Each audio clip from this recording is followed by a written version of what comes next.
This is your world, and it's wonderful to have dual sex on computer, to use electronic drugs without problems. Many things are coming, and old people cannot adapt. They will just die and be replaced by you. Soon you will see human beings improve genetically. Like we can make genetically modified food for better, not for worse. We will be able to make also human beings better than they are today. Unethical, I don't know what it is. The problem is to give to all humanity medicine and a better future through cloning. And the best of all, eternal life.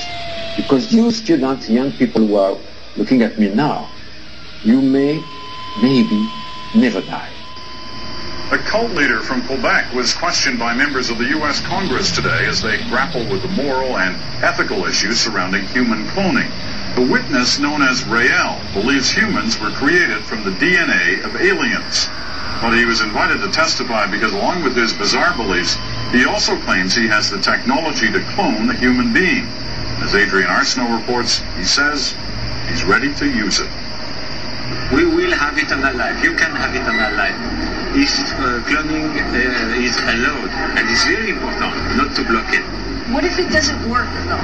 It will work. Maybe, and that's the problem. U.S. lawmakers are now scrambling to catch up with the science. Please rise and raise your right hand. Assembling an eclectic group of bioethicists, animal cloning experts, and the controversial, asking, should human cloning be banned? Those that say ban it, those would not be the Neil Armstrongs that would fly us to the moon. Dr. Zabo says he has a list of 700 people who've signed up. Rael can do one better. Says he and his 55,000 UFO-believing followers have a secret lab, a stockpile of money, and the remains of a 10-month-old baby whose parents want to clone. It will be done anyway, somewhere, someday, as, thankfully, nothing can stop science. I'm very, very pleased to announce that the first baby clone is born. She was born yesterday at 11:55 a.m. in the country where she was born.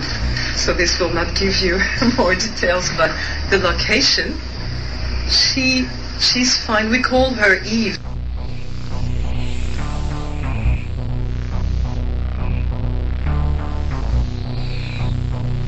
Are you adaptable? Welcome to Radio Freeman with your host, Freeman.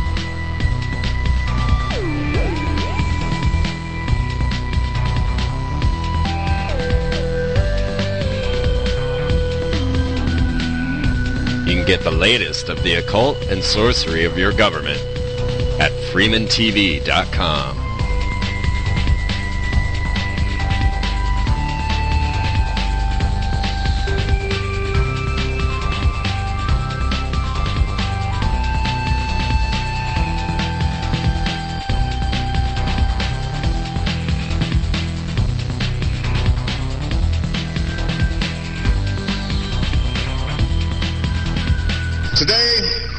With the executive order I am about to sign, we will bring the change that so many scientists and researchers, doctors and innovators, patients and loved ones have hoped for and fought for these past 8 years. We will lift the ban on federal funding for promising embryonic stem cell research.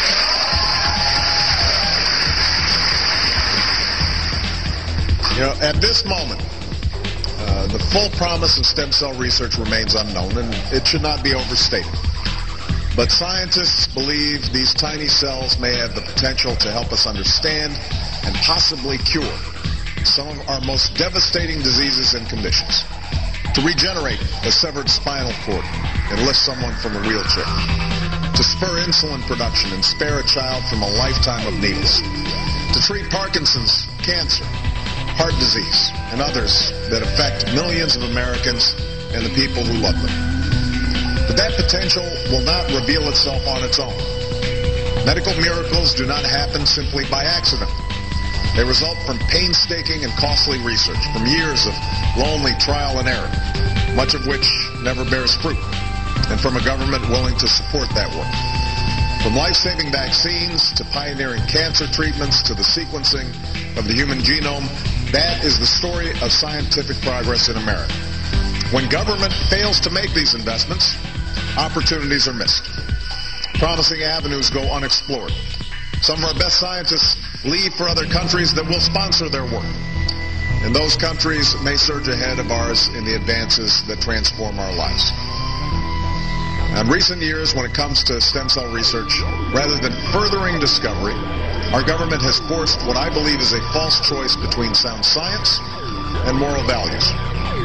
We will develop strict guidelines, which we will rigorously enforce, because we cannot ever tolerate misuse or abuse. And we will ensure that our government never opens the door to the use of cloning for human reproduction. It is dangerous, profoundly wrong, and has no place in our society or any society. Now, this order is an important step in advancing the cause of science in America, but let's be clear, promoting science isn't just about providing resources, it's also about protecting free and open inquiry.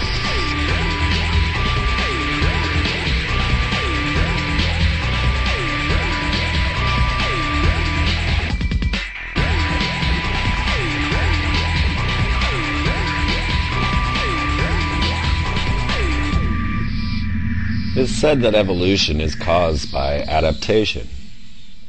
Are you really ready to take on the new changes that are coming in our highly technologically advanced world?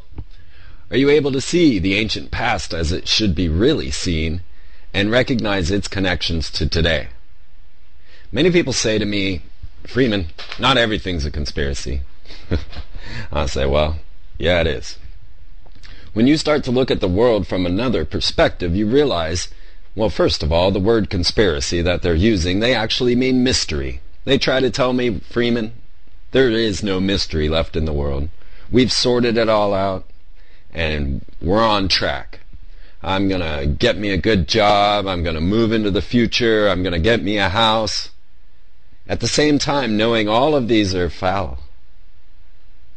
Knowing that all of these will go astray. Because we watch it all happening day by day as the flu and the economics and all of the other things that are stepping in the way of your belief of your future. But do you really know where your present is even at? I don't think so. Because when we start to realize that when we're breaking through this paradigm, when we're starting to understand who and what actually controls the direction of reality on planet Earth, then you start to see everything is a conspiracy. Everything has been manufactured to create an emotional response out of you. Everything that you think about humanity has been manufactured and placed into your brain.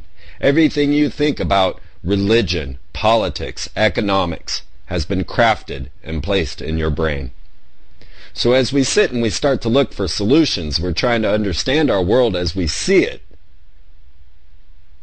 you'll never find an answer. Because the world as we see it is not the world that we exist in. It is so far beyond what we think of as real. So as we start to seek these solutions, as we start to find our way through this crazy matrix, we must recognize where we came from, how we got there, and where we are. When we start to hear people like Rael or Bridget Boussalet or Dr. Savros discussing their ability to clone human beings and saying that they did it, and let's realize that this was 2000. This was almost a decade ago as Congress brought Rael before them to speak about human cloning. Now we have Obama coming out and him saying that they are going to open the federal funding to stem cell research, but that it is profoundly wrong to use this research for human reproduction. And of course I find that quite a curious note when I actually believe that the first family might be clones themselves. And how unusual was it, as I'm reporting that I think Obama and family are clones, that he would come out and stand up and allow human cloning, but standing against human cloning for reproduction. So what does he mean? He's discussing a type of experimentation with human cloning, therefore clone and kill technology. There are many things on our plate. There are many things that are coming our way, and I ask, are you adaptable? Are you ready for all these changes, or will you fight to stop them? Now, H.G. Wells said this new world order would come about regardless of people's efforts to stop it, and that it would be a good thing for humanity, and that many a good person would die fighting against it. Where do you stand? When we start to see and seek solutions plus answers, when we start to unveil the matrix and start to see who's actually in charge and the direction that they're going, we see that life is far more advanced than we are ready to accept.